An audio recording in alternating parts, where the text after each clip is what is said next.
Hello friends, welcome back to my channel Sneha mom lifestyle. Pregnancy में ultrasound बहुत ज़रूरी है। इससे बच्चे की ओवरऑल हेल्थ के बारे में और उसके शारीरिक अंग ठीक से विकसित हुए हैं या नहीं, या फिर कोई शारीरिक व्यंग्य या डिफेक्ट है कि नहीं, इसके बारे में पता चलता है। सो ये मेरी 19 वीक की एनोमली अल्ट्रासाउंड रिपोर्ट है। चलिए पढ़ना सीखते हैं।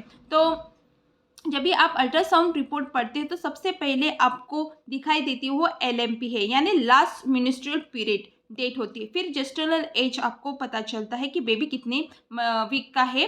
ठीक है, उसके बाद आपकी एस्टिमेट ड्यू डेट EDT यानी आपकी डिलीवरी डेट क्या है अल्ट्रासाउंड के हिसाब से वो पता चलता है। फिर आपके यूटरस में कितने फीटस है, ठीक है, सिंगल है डबल है, ये भी पता चलता है। और पोजीशन भी पता चलती है। यहाँ पर सिफालिक पोजीशन है। इस पोजीशन में बेबी का जो सर होता है वो नीचा होता है, उसके पैर ऊपर होते हैं यूटरस में। उसके बाद आपके प्लासेंटा का पोजीशन क्या है उसके बारे में पता चलेगा। पोस्टीरियर है, एंटीरियर है, या फिर कौन सा पोजीशन है वो पता चलेगा। प्लासेंटा की मैच्योरिटी ग्रेड क्या है वो पता चलेगा। फिर इंटरनल OS होता है, वो क्लोज है या ओपन है वो पता चलेगा। Internal OS throughout the pregnancy close ही होता है। ठीक है, जब आपकी डिलीवरी पास में आती है तो वो ओपन हो जाता है। फिर उसके बाद आपका जो सर्विकल लेंथ है, ठीक है, वो पता चलता है। यहाँ पर 4 mm है, मतलब वो नॉर्मल होता है। उसके बाद आपको AFI यानी एमनियोटिक फ्लूइड इंडेक्स के बारे में पता चलेगा। ठीक है, वो एडिक्वेट है या नहीं इससे पता चलेगा। फिर फिर FHR यानी फीटल हार्ट रेट, बेबी का फीटल हार्ट रेट कितना है वो पता चलता है। थ्रू आउट द प्रेगनेंसी ये 120 BPM से लेकर 160 BPM के बीच में होना चाहिए, जो कि नॉर्मल है। उसके बाद फ्यूटल पैरामीटर्स यानी बेबी के जो अंग होते हैं उसका मेजरमेंट लिया जाता है। उसी के हिसाब से पता लगाया जाता है कि बेबी के अंग है जो नॉर्मल है कि नहीं। उसे में आप देख सकते हो BPD यानी बाय पेरिडल डायमीटर। यहाँ पर बेबी के 1 ईयर से लेकर दूसरे ईयर तक की जो लंबाई होती है वो उसे BPD कहा जाता है। फिर हेड सरकमफरेंस, यहाँ पर जो बेबी के सर की गोलाई होती है उसे कहा जाता है हेड सरकमफरेंस।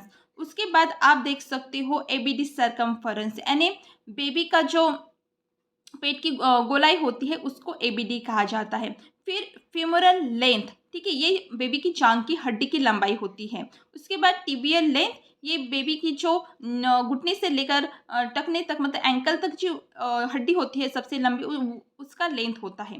फिर आता है ह्यूमरल लेंथ, ये बेबी की बाहू की जो हड्डी होती है ना उसका लेंथ होता है। उसके बाद आप देख सकते हो कि एस्टिमेट फीटल वेट कितना है। ठीक है, तो जो वीक चल रहा है उस हिसाब से आपको यहाँ पर बेबी का एस्टिमेट वेट दिखाई देगा। फिर वहाँ पर जेस्टरनल एज मतलब अभी अल्ट्रासाउंड के हिसाब से क्या बेबी का एज है वो पता चलेगा। EDT, ठीक है, और कुछ डिटेल आपका एग्जामिन आपको यहाँ पर पता चल जाएगा। इस तरह से आप अल्ट्रासाउंड रिपोर्ट पढ़ सकते हैं। और एक बात फ्रेंड्स, इस एनोमली अल्ट्रासाउंड थ्रू लड़का या लड़की होना ये पता नहीं चलता, क्योंकि ये सिर्फ बेबी की हेल्थ और उसकी ग्रोथ प्रॉपर हो रही है नहीं इसके बारे में ही बताती है।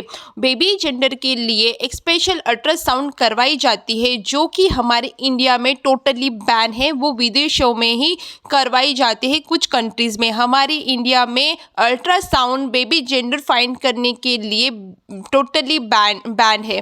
और कुछ लोग पैरामीटर्स देख के अल्ट्रासाउंड के ये गेस करने को चलते हैं कि लड़का है या लड़की, तो वो सिर्फ गेसिंग होती है, उससे 100% कंफर्म नहीं होता। तो आप इस बात को इग्नोर करें।